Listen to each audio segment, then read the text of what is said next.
Good morning, my friends. Welcome to our New Testament challenge. Today, I'm going to share with you some thoughts and reflections from the third chapter of the book of Galatians. As we have read and thought about the first couple of chapters, it's kind of funny. Paul talks about a severe letter in his letters to Corinthians, but Galatians really, at least at the beginning, is more severe than anything that we find in Corinthians. And he just kind of jumps in there in the first chapter and defends his authority to be an apostle and what he is called to do and why they should listen to him. He talks about the difference between Jews and Gentiles and the rite of circumcision and why that is not necessary because we now have faith in Christ. We have the grace of his sacrifice, and so we are justified, we are made right by faith, by what God has done, by our belief in what God has done. That's what saves us. That's what brings us into relationship with him. And so this whole circumcision, uncircumcision thing also really comes down to the role of the law. And again, think about this, and I understand this. The Jews, their whole identity has been built around the law of God. And so for them to think differently about the law is a struggle. And so, but Paul, continues to talk about this and says, okay, are you saved by law or by faith? Why do you do these things? Do you receive the Spirit by doing the works of the law or by believing? And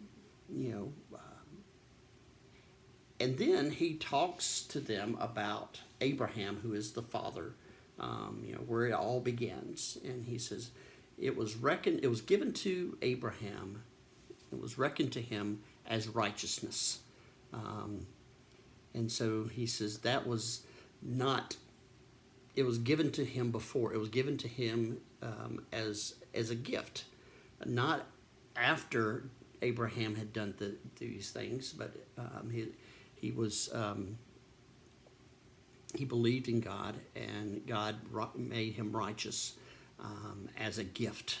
And so he talks about that. And so Paul is talking to the Jews and says to them, even Father Abraham was not made righteous by the law, but by God's free gift. And so that is important to us. I want you to think about that. I want you to know of that.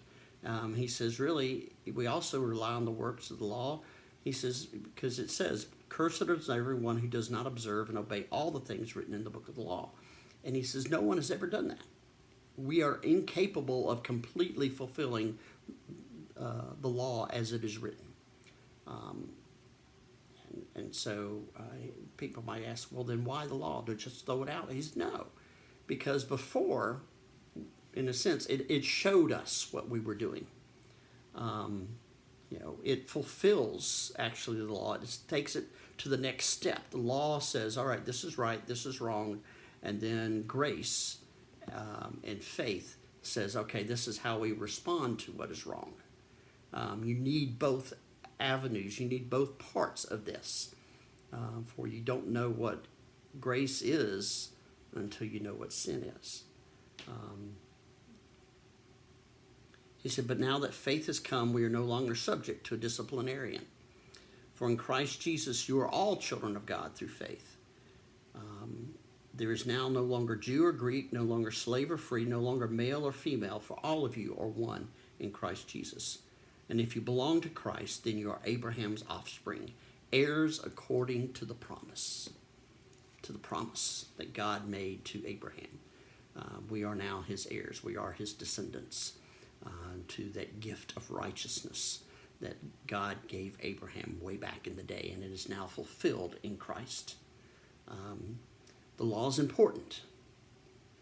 It shows us, it guides us, it directs us, but it does not save us. That's what grace does. That's what Christ's sacrifice did. And that's why we have to believe in that. That's why our faith is important. Because when we believe in that, we allow the power of that grace, that power of that forgiveness to work in our lives.